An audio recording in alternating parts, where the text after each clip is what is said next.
بعد فأعوذ بالله من الشيطان الرجيم بسم الله الرحمن الرحيم إن أول بيت بدأ للناس للذي ببكة مباركا وهدى للعالمين فيه آيات بينات مقام إبراهيم ومن دخله كان آمنا ولله على الناس حج البيت من استطاع إليه سبيلا ومن كفر فإن الله غني عن العالمين صدق الله المولانا العظيم وصدق رسوله النبي الكريم আলহামদুলিল্লাহ আল্লাহ তাআলার অশেষ শুকরিয়া যে আল্লাহ তাআলা আমাদেরকে আজ পবিত্র জুমার দিনে জুমার নামাজ আদায়ের জন্য তার পবিত্র ঘর মসজিদে সমবেত হতে তৌফিক দান করেছেন। এই জন্য মহান সত্তার শুকরিয়া জ্ঞাপন করি বলি আলহামদুলিল্লাহ। বিগত দু জুমায় সূরা আলে ইমরানের 96 এবং 97 আয়াত আমি তেলাওয়াত করেছিলাম, আজকেও তা তেলাওয়াত করেছি। 96 নম্বর আয়াতে আল্লাহ তাআলা মাকামে তার পবিত্র বাইতুল্লাহ সম্পর্কে আলোচনা করেছেন, বাইতুল্লাহ নির্মাণ সম্পর্কে। এই নির্মাণ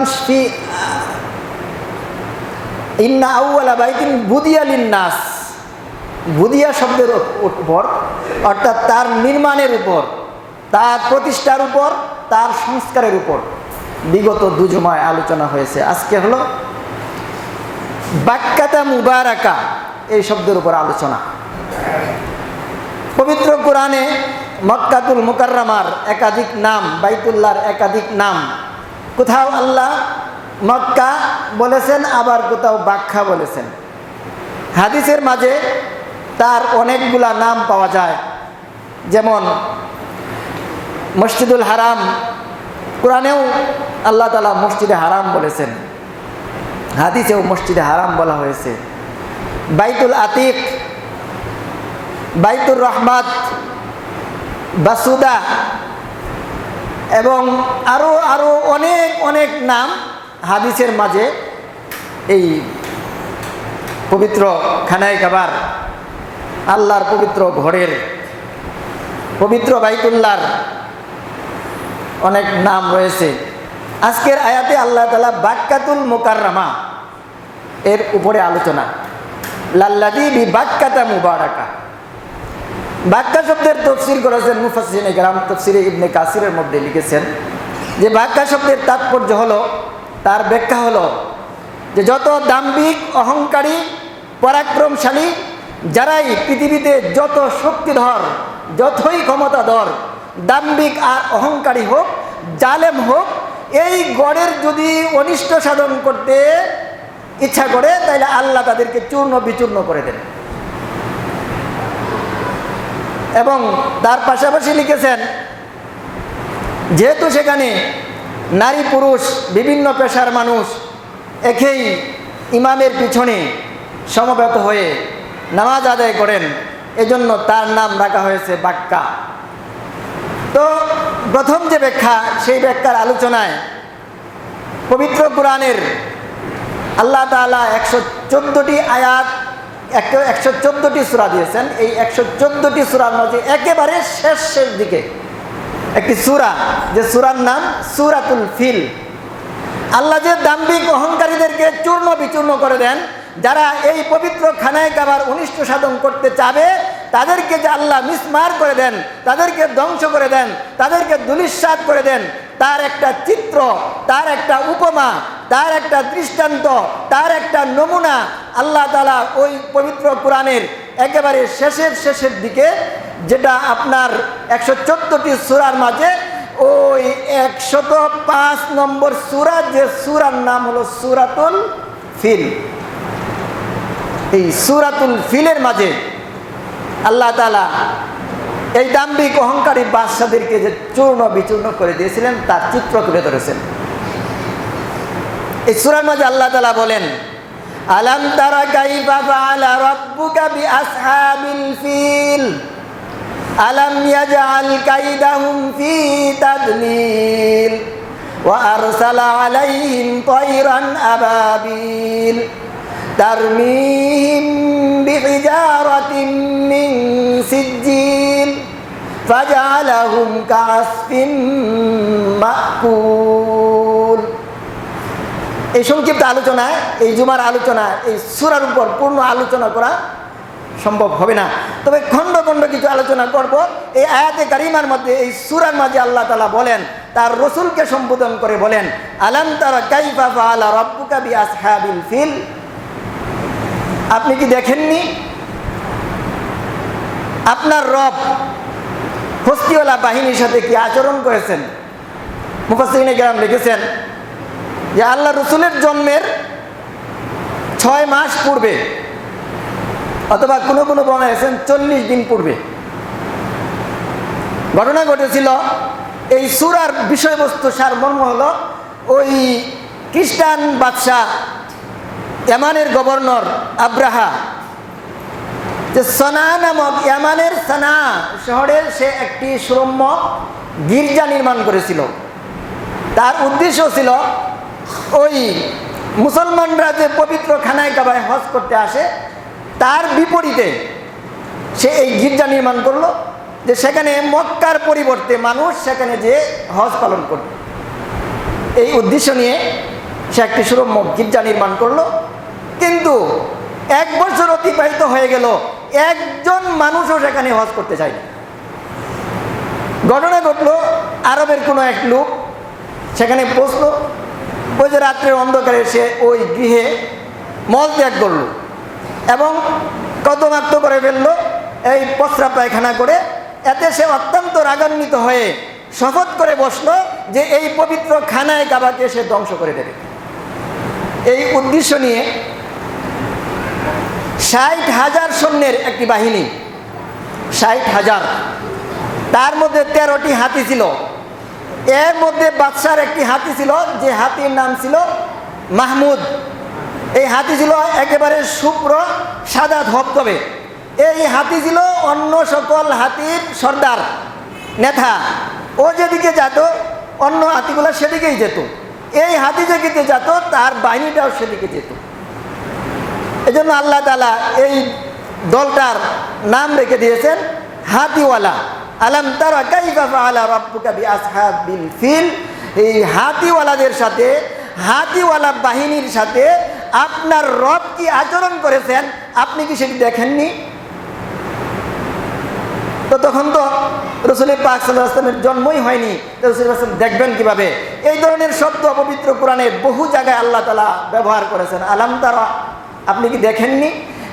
এতে হলো কি, এর অর্থ হলো যে আসলে সব কিছু চোখে দেখা যায় না, অন্তরের দ্বারাও সেটা দেখা যায়। অন্তরে চিন্তা ভাবনা করে এটাকে নির্ণয় করা যায়। আর ওই ঘটনাটা রাসূল পাক সাল্লাল্লাহু আলাইহি ওয়াসাল্লামের জন্মের বহুদিন আগে ছিল না, এটা একেবারে কাছাকাছি ছিল। তার ধ্বংসাবশেষ, তার নমুনা তখনও কিছু অবশিষ্ট ছিল। এজন্যই আল্লাহ তাআলা সেটা বলছেন যে আপনি কি দেখেননি। অথবা তার অর্থ হয়, এই প্রশ্নবোধক যদি না হয়, অর্থাৎ এটাকে আপনার একটা উদ্বুদ্ধকরণ, একটা মনোযোগ আকর্ষণকরণ, এদিকে মন আকর্ষণ করানোর জন্য এই না দেখা বস্তুটাকেও দেখার সাথে সম্পৃক্ত করে আলোচনা করা হয়। এজন্য আল্লাহ তাআলা আলাম তারা শব্দ ব্যবহার করেছেন। আপনি কি দেখেননি আপনার রব কি আচরণ করেছেন? মূলত আল্লাহ তাআলা এখানে ওই যে আমি যে ওই যে বাক্কা যে শব্দ, সেখানে সেই বিষয়ের আলোচনা করতে যায় আজকের সেই আলোচনা। আল্লাহ তাআলা যাকে সম্মানী করেছেন, যাকে মর্যাদা দিয়েছেন, তাকে যদি অমর্যাদা কেউ করতে চায়, তাকে যদি কেউ হেয় করতে চায়, তাকে যদি কেউ লাঞ্ছিত করতে চায়, অপমানিত করতে চায়, তাকে অসম্মান করতে চায়, আল্লাহ তাকে অসম্মান করে দেন, তাকে লাঞ্ছিত করে দেন, তাকে ধ্বংস করে দেন। তার এই চিত্র হলো এই সূরা ফিলের মাঝে। আলাম তারা কাইফা ফাআলা রাব্বুকা বিআসহাবিল ফিল, আপনার রব ওই হাতিওয়ালা বাহিনীর সাথে কি আচরণ করেছেন তারা যখন আসতেছিল তাদের উদ্দেশ্য ছিল আলাম তারা কাইফা ফাআলা রাব্বুকা বিআসহাবিল ফিল, ওই ফিলওয়ালাদের সাথে আল্লাহ কি আচরণ করেছেন এটা আল্লাহ তাআলা এই সূরার মাঝে পূর্ণ আলোচনা করেছেন। অর্থাৎ তারা এই খানায় কাবা ধ্বংস করার জন্য ৬০,০০০ সৈন্যের এই বিশাল বাহিনী নিয়ে যখন তারা আসতেছিল, প্রথমে রাস্তায় তাদের সাথে অনেকের মোকাবেলা হয়েছে, কিন্তু সবাইকে তারা পরাজিত করেছে। যখন তারা খানায় কাবা ধ্বংস করার জন্য ওই পবিত্র মক্কার উপকণ্ঠে পাদদেশে যখন তারা ছাউনি ফেলল, তখন লোকজন দলে দলে ওই খানায় কাবার সর্দার নেতা আব্দুল মুত্তালিবের কাছে, রসুল আকরাম সাল্লাল্লাহু আলাইহি ওয়াসাল্লামের দাদা আব্দুল মুত্তালিবের কাছে দলে দলে আসতে শুরু করলো এবং তারা আপত্তি জানাতে শুরু করলো। কিন্তু আব্দুল মুত্তালিব কি করলেন? ওই খানায় কাবায় হাজির হলেন। হাজির হয়ে যে তিনি খানায় কাবার সেই ফকটে ধরে, দরজায় ধরে আল্লাহর কাছে তিনি নিবেদন করেছিলেন যে আল্লাহ, তোমার সেই গড় রক্ষা করার ক্ষমতা আমাদের নেই, তোমার তো অবশ্যই রয়েছে সেই গড় রক্ষা করার ক্ষমতা, সুতরাং আমরা তোমার হাওলায় করলাম, তোমার হাতেই ন্যস্ত করলাম, সেই গড়ের পবিত্রতা রক্ষা করার দায়িত্ব তোমার, তুমি তোমার সেই গড়কে রক্ষা করো। সে আসছিল ঠিকই খানায় কাবা ধ্বংস করতে, কিন্তু পারে নাই, আল্লাহ তাআলা তাকে ধ্বংস করে দিয়েছেন। সে উৎসব করতেছিল, ওই মক্কার উটগুলা ধরে ধরে নিয়ে, বিভিন্ন কবিলা বিভিন্ন গোত্রের উটগুলা ধরে নিয়ে নিয়ে তারা জবে করে খাচ্ছিল আর আনন্দ করছিল, আনন্দ উপভোগ করতেছিল। এমনই এক পর্যায়ে আব্দুল মুত্তালিবেরও ১০০ উট তারা ধরে নিয়ে গেল, অন্য অন্য গোত্রের লোকদের উট ধরে নিয়ে গেল। কয়েকটি গোত্রের লোক আব্দুল মুত্তালিবের কাছে আসলো, আর চতুর্দিক থেকে যাকে যাকে আসতেছিল। আর আবাবিল বলা হয় ওই দলটাকে যারা বিভিন্ন লক্ষ্য থেকে, বিভিন্ন স্থান থেকে একই লক্ষ্যতে এসে জড়ো হয়, সমবেত হয়, তাদেরকে আবাবিল বলা হয়। অথবা মুফাসসিরিনে লেখছেন এই পাখিগুলার এই নাম ছিল আবাবিল। এই পাখিগুলো ছিল অত্যন্ত ক্ষুদ্র, অত্যন্ত ক্ষুদ্র পাখি। যেমন আমাদের দেশে আছে ওই যে বাবুই পাখির মতো ক্ষুদ্র, এমনই ক্ষুদ্র, চড়ুই পাখির মতো এমনই ক্ষুদ্র একদল পাখি। ওরা ওই বিভিন্ন অঞ্চল থেকে ওই খানায় কাবার দিকে আসতে শুরু করলো। এসে ওই যে ৬০,০০০ সৈন্যের যে বাহিনী, ওই যে হাতিওয়ালা যে বাহিনী, ওই বাহিনীর উপরে ও আরসালা আয়েশা নালিশ করলো যে আপনি হলেন আমাদের সর্দার, আমাদের নেতা, আপনি যদি আপনাদের পক্ষ থেকে আপনি আপত্তি পেশ করেন, আবেদন পেশ করেন, হয়তো বা বাদশাহ আমাদের আপনার আপত্তিকে গ্রহণ করে আমাদের উটগুলাকে ফিরিয়ে দেবে। কিন্তু আল্লাহ তাআলা আব্দুল মুত্তালিবকে এমন প্রভাব এবং প্রতিপত্তি দান করেছিলেন, যখন তিনি বাদশার দরবারে ওই কথাটার সুপারিশ নিয়ে গেলেন, তখন বাদশাহ ইতিহাসের কিতাবে লিখেছেন, সিরতের কিতাবে লিখেছেন যে বাদশাহ তার আসনের মাঝে ইতিপূর্বে কাউকে উপবিষ্ট করায়নি, একমাত্র আব্দুল মুত্তালিবের ওই রূপ সৌন্দর্যের মুগ্ধ হয়ে, তার এই রূপের মুগ্ধ হয়ে, তার এই চেহারায় মুগ্ধ হয়ে সে তার আসন থেকে নেমে মাটিতে বসে আব্দুল মুত্তালিবকে তার আসনের মধ্যে বসিয়ে দিল। বলেন সুবহানাল্লাহ। তিনি আলাপ আলোচনা শুরু করলেন, দুবাসীর মাধ্যমে বাদশাকে বুঝিয়ে দেওয়া হলো। বাদশার কাছে তিনি আবেদন পেশ করলেন যে আপনার দল, আপনার সৈন্যবাহিনী আমাদের অনেক উটগুলা ধরে নিয়ে এসেছে, আমি সেই উটগুলা নেওয়ার জন্য আপনার কাছে আমরা সুপারিশ নিয়ে এসেছি, আপনি আমাদের উটগুলা ফিরিয়ে দেন। বাদশা কিছুটা বিব্রত হলো। যতটুকু সে ধারণা করতেছিল যে ওনাকে অনেক জ্ঞানী মনে করেছিল, কিন্তু তার এই আবেদনে তিনি বলেন আমি আপনাকে অনেক জ্ঞানী মনে করতাম, কিন্তু আজকাল সেই আপনার আবেদনে আমি আপনাকে মনে করি জ্ঞানী মনে করি না, কারণ আপনাদের সেই ঐতিহ্যকে আমি ধ্বংস করতে এসেছি। সেই ব্যাপারে আপনি একটি কথাও বললেন না, এই সাধারণ উটের নালিশ নিয়ে এসেছেন। তখন আব্দুল মুত্তালিব যে উত্তরটি দিয়েছিলেন, সিরতের কিতাবের মধ্যে যে উত্তরটি নিয়ে এসেছেন, আনা রব্বুল ইবিল ওয়ালিল বাইতি রব্বুন সায়ামনাহু, আমি হলাম উটের মালিক, এই জন্য উটের সুপারিশ করতে এসেছি, আর সেই গড়ের একজন মালিক রয়েছে সায়ামনাহু, তিনি অচিরেই তোমাকে সেই গড়ে যেতে বাধা প্রদান করবেন। বলেন সুবহানাল্লাহ। আল্লাহ বাধা প্রদান করেছেন, ঠিকই বাস্তবিকই আসতে পারেনি, আল্লাহ তার আগেই তাকে ধ্বংস করে দিয়েছেন। ওয়ারসালা আলাইহিম তায়রান আবাবিল, তারপরে আল্লাহ বলেন ওয়ারসালা আলাইহিম তৈরান আবাবিল, আমি তার উপরে ঝাঁকে ঝাঁকে পাখি প্রেরণ করে দিলাম। বলেন সুবহানাল্লাহ। তাফসীরের কিতাবে লিখেছেন ওই পাখিগুলা মক্কালাইহিম তৈরান আবাবিল, আমি তাদের উপর ঝাঁকে ঝাঁকে পাখি প্রেরণ করে দিলাম। তারমিহিম বিহিজারাতিম মিন সিজ্জিল, তারমিহিম, তাদের উপর নিক্ষেপ করলো, ওই পাখিগুলা তাদের উপর নিক্ষেপ করলো। তারমিহিম বিহিজারাতিন, ছোট ছোট কঙ্কর, ছোট ছোট একেবারে সরু সরু। ওয়ারসালা আলাইহিম তায়রান আবাবিল তারমিহিম বিহিজারাতিন মিন সিজ্জিল ফাজআলাহুম কাআসফিন মাকুল। এই পাথরের প্রভাবে তাদেরকে আল্লাহ তাআলা একেবারে ভক্ষিত তৃণ ঘাসের মতো করে দিলেন। বলেন সুবহানাল্লাহ। অর্থাৎ এই পাখিগুলা আল্লাহর পক্ষ থেকে এক বাহিনী। বলেন সুবহানাল্লাহ। এই ওই খানায় কাবাকে ধ্বংস করার জন্য আল্লাহ তাআলা কোনো শক্তি ব্যবহার করেননি, আল্লাহ তাআলা কোনো সৈন্যবাহিনী ব্যবহার করেননি, কোনো মানুষকে প্রেরণ করেননি, কোনো ফেরেশতাকে প্রেরণ করেননি। ক্ষুদ্র একটি পাখি প্রেরণ করে আল্লাহ তার কুদরত এবং শক্তিকে দেখিয়ে দিয়েছেন যে এই খানায় কাবার যারা অসম্মান করবে, খানায় কাবার প্রতি যারা অসম্মান প্রদর্শন করবে, খানায় কাবার অনিষ্ট করতে যারা চিন্তা করবে, এমনিভাবে আমি তাদেরকে ধ্বংস করে দিতে সক্ষম। ওয়া আরসালা আলাইহিম তায়রান আবাবিল তারমিহিম বিহিজারাতিন মিন সিজ্জিল। তাফসীরের কিতাবে লিখেছেন এই কঙ্করগুলো ছিল মাটির তৈরি। কোনো কোনো কিতাবে লিখেছেন মাটি এবং পাথর মিশ্রিত করে আগুনে পুড়িয়ে শক্ত করে এইগুলা আল্লাহ তাআলা পাখিকে দিয়ে প্রেরণ করেছিলেন, এবং যাকে যে পাথর আঘাত করবে সেই ব্যক্তির নাম সেই পাথরের মধ্যে লেখা ছিল, সেই ব্যক্তির নাম সেই পাথরে লেখা ছিল। এটা লোহার হেলমেট এবং লৌহ বর্ম এর উপর দিয়েও পড়লেও এটাকে ভেদ করে নিচে চলে যেত। এইভাবে বৃষ্টির মতো তারা পাথর নিক্ষেপ করলো, আর ওই বাহিনীকে আল্লাহ তাআলা এমন করলেন কাআসফিন মাকুল, যেমন বক্ষিত টিনের মতো।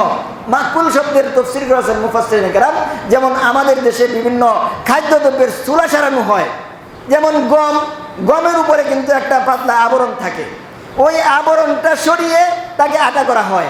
ডালের উপর সরু আবরণ থাকে, ধানের উপর সরু আবরণ থাকে, ওই আবরণগুলো সরিয়ে ওটাকে খাদ্যে রূপান্তরিত করা হয়। ওই যে আবরণটা, এইটাকে বলা হয় কাআসফিন মাকুল, যে বক্ষিত। অর্থাৎ পশু যখন খেয়ে চাবিয়ে তৃণ ঘাস খড় চাবিয়ে যখন সেটা ফেলে দেয়, যেমন বসি বসি হয়ে যায়, খাদ্যের চুলার মতো হয়ে যায়, ঠিক আল্লাহ তাআলা সেই বাহিনীটাকে এমনভাবে ধ্বংস করে দিলেন। সুতরাং এই খানায় কাবার ক্ষতি অনিষ্ট কেউ সাধন করতে পারবে না। আল্লাহ তাআলা সেই খানায় কাবার সেই প্রভাব রেখেছেন, আল্লাহর কুদরতের মাঝেই সেই শক্তি রয়েছে। আল্লাহর কুদরতিভাবে যারা সেই খানায় কাবাকে ধ্বংস করতে চাবে, আল্লাহ তাআলা যুগে যুগে এইভাবে তাদেরকে ধ্বংস করে দিয়েছেন, এবং অদূর ভবিষ্যতেও এই খানায় কাবার অনিষ্ট কেউ সাধন করতে পারবে না।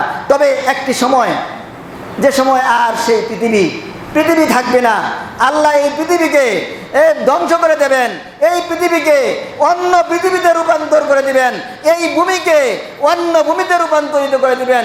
ইয়াউমা তুবাদ্দালুল আরদ গায়রাল আরদ, যেদিন সেই ভূমিকে অন্য ভূমিতে রূপান্তরিত করা হবে, এর আগে আল্লাহ তাআলা সেই খানায় কাবাকে ধ্বংস করে দেবেন। আল্লাহ রাসূল এক হাদিসে পাকের মধ্যে বলেন, আমি সেই হাফসিকে দেখতেছি, তার অবয়ব দেখতেছি, তার চেহারা যেমন দেখতেছি, সে বাঁকা পা বিশিষ্ট, তার পাগুলা একেবারে ছোট ছোট, হাতগুলা বাঁকা, আমাদের দেশে কি কয় টেরা, অর্থাৎ বাঁকা পা বাঁকা হাত। এমন লোক একজন যখন আল্লাহ তাআলা সেই খানায় কাবাকে রাখবেন না পৃথিবীর বুকে, এই দুনিয়াকে ধ্বংস করে দেবেন, সেই হাফসির মাধ্যমে আল্লাহ তাআলা সেই খানা কাবাকে ধ্বংস করে দেবেন, এবং এরপরে আর পৃথিবী থাকবে না। এই পৃথিবী অন্য পৃথিবীতে পরিণত হয়ে যাবে, অর্থাৎ এই পৃথিবী ধ্বংস হয়ে অন্য পৃথিবীতে রূপায়িত হবে, অন্য পৃথিবীতে আপনার রূপ নেবে। সেটা হলো পরজগৎ বা কিয়ামতের দিন বা হাসরের দিন, যেদিন আর সেই দুনিয়ার কোনো আদান প্রদান, দুনিয়ার কোনো আচার ব্যাপার, এই দুনিয়ার কোনো কিছুই থাকবে না, সেটা অন্য দুনিয়াতে পরিণত হয়ে যাবে। সুতরাং সেই খানায় কাবার হজ আল্লাহ তাআলা আমাদের জন্য ফরজ করেছেন। সেই খানায় কাবার মাঝে আল্লাহ তাআলা এমন কোনো রূপ সৌন্দর্য, এমনভাবে কোনো চাকচিক্য সেই খানায় কাবার মাঝে নেই। কিন্তু সেই খানায় কাবার একটা বৈশিষ্ট্য আল্লাহ তাআলা এমন রেখেছেন, যে জীবনে একবার হজ করতে যায়, দ্বিতীয়বার তার মাঝে সেই ঘরে যাবার আবার আকাঙ্ক্ষা জন্মে, দ্বিতীয়বার গেলে তৃতীয়বার আকাঙ্ক্ষা জমে, যতবার যাবে তার মনের মাঝে সেই ঘর জিয়ারতের আকাঙ্ক্ষা বেড়ে যায়। আল্লাহ তাআলা সেই ঘরের ফরজ করেছেন মানব জাতির উপর। আমি যে সূরা আলে ইমরানের আয়াত পড়েছি, সেই আয়াতের মাঝে দ্বিতীয় আয়াতের মধ্যে আল্লাহ তাআলা বলেন, ফীহি আয়াতুন বাইয়িনাতুম মাকামু ইব্রাহিম ওয়া মা দাখালাহু কানা আমিনা ওয়ালিল্লাহি আলান নাসি হিজ্জুল বাইতি মান ইসতাতা ইলাইহি সাবিলা ওয়া মা কাফারা ফাইন্নাল্লাহা গানিয়্যুন আনিল আলামিন। আল্লাহ বলেন, ফীহি আয়াতুম বাইয়িনাতুম মাকামু ইব্রাহিম, সেই ঘরে মাকামে ইব্রাহিম আল্লাহর কুদরতের নিদর্শনের মাঝে অন্যতম একটা নিদর্শন। বলেন সুবহানাল্লাহ। ফীহি আয়াতুম বাইয়িনা, আল্লাহর সুস্পষ্ট কুদরতের নিদর্শন এই মাকামে ইব্রাহিম। মাকামে ইব্রাহিম হলো হযরত ইব্রাহিম খলিলুল্লাহ সালাম ওই খানায় কাবার কাজটুকু যখন উপরে উঠতে শুরু করলো, তিনি একটি পাথরের মাঝে দাঁড়িয়ে সেই খানায় কাবার কাজটি, দেওয়ালের কাজটি করতেন। যে পাথরের মাঝে তিনি দাঁড়িয়ে কাজটি করতেন, এই পাথরটার নামই হলো মাকামে ইব্রাহিম। অর্থাৎ এই পাথরটা যতই উপরে ওঠার প্রয়োজন হতো, সে এমনিতেই উপরে উঠে যেত। যতই উপরে ওঠার প্রয়োজন হতো, সে ততই উপরে উঠত। যখন নিচে নামার প্রয়োজন হতো, তখন সে নিচে নেমে যেত। আর সেই পাথর তার নিজের গায়ের মাঝে নরম হয়ে হযরত ইব্রাহিম খলিলুল্লাহ সালামের পদচিহ্ন তার বুকের মাঝে ধারণ করে রেখেছে। অদ্যাবধি পর্যন্ত সেই পদচিহ্ন সেই পাথরের মাঝে সংরক্ষিত। যত মানুষ যায় সেখানে দেখতে পায় যে ওই পাথর তার গায়ের মাঝে হযরত ইব্রাহিম আসলামের পদচিহ্নকে সে নিজের বুকের মধ্যে ধারণ করেছে। সেটাকেই আল্লাহ তাআলা মাকামে ইব্রাহিম বলেছেন, ফীহি আয়াতুম বাইয়িনাতুম মাকামু ইব্রাহিম। অথবা এই আয়াতের তাফসীরে মুফাসসিরিন কেরাম বলছেন, পুরা স্থানটাই, হারামের পুরা এরিয়াটাই হলো মাকামে ইব্রাহিম। এই বিষয়ে আগামী জুমা ইনশাআল্লাহ আলোচনা হবে। আল্লাহ তাআলা আমাদের সবাইকে তৌফিক দান করুন, আমিন। হাযা আখিরু দাওয়ানা আলহামদুলিল্লাহ।